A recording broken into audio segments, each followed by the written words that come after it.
Morning, my good people, and I want to welcome you back to this channel. Today, we are starting our video in this new environment. You can see from my background, it's not the usual places where we used to be, but you can see a lot of mashamba.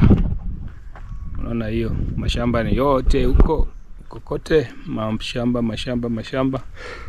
Anyway, I'm in Kitale, somewhere called Kiminini.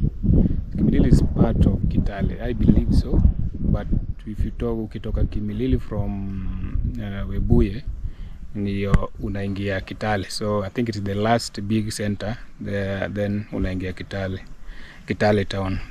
So we are here with a new project which we are going on. Not that new, but we are doing the interior of this house. So we have started with the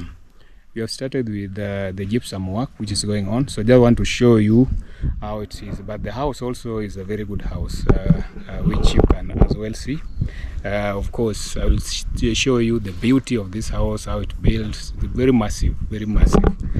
So if you are new here, I go by the name Bikaino Chilo. Please consider subscribing, and also share the video so that we can also build our community well. So I welcome you back once again, and let's go through it.